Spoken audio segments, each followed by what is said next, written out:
మీ ఇంట్లో గిట్లా గదే లొల్లా, అదే ఆకుకూరలొల్లి. మా ఇంట్లో అయితే పర్రేషాన్ అయిపోతున్నాం పిల్లలతోని. ఆకుకూరలు తినమంటే అస్సలు తినరు. అవి ఒంటికి ఎంత మంచిదని చెప్పినా తినరు. కానీ మరి ఏం చేయాలా, పిల్లలకు ఆకుకూరలు పెట్టాలని ఒక మంచి ఉపాయం ఆలోచించాను. వాళ్ళకి ఎంతో ఇష్టమైన ఆమ్లెట్లో వాళ్ళకి నచ్చని ఆకుకూరలు వేసి పెడుతున్నాను. ఏమో ఇష్టంగా తినేస్తున్నారు. మీరు కూడా ఒకసారి ట్రై చేయండి. పిల్లలకు ఆకుకూరలు పెడితే చాలా మంచిది.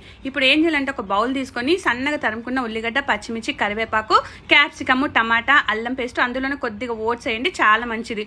ఓట్స్, గరం మసాలా, జీలకర్ర వేసేసి ఇప్పుడు కట్ చేసుకున్న తోటకూర, కొద్దిగా పాలు పోసేసి ఉప్పు కారం వేసి మంచి కలిపెట్టేసేయండి. మంచి కలిపెట్టినాక ఇప్పుడు 2 గుడ్లు వేయండి. అప్పుడే ఆమ్లెట్ మందంగా వస్తుంది, పఫీగా వస్తుంది. కాబట్టి పిల్లలు చాలా ఇష్టంగా తింటారు.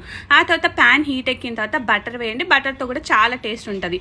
ఆ తర్వాత మంచి ప్యాన్ వేడెక్కిన తర్వాత ఈ ఆమ్లెట్ మిశ్రమం ఉంది కదా, ఎగ్ మిశ్రమం మంచి వేసేసి 2 సైడ్లు కాల్చి ఇచ్చేసేయండి. ఎంతో ఇష్టంగా తినే ఆమ్లెట్ రెడీ అండి. మీకు నచ్చిందా వెజిటేబుల్ ఆమ్లెట్? ఎలా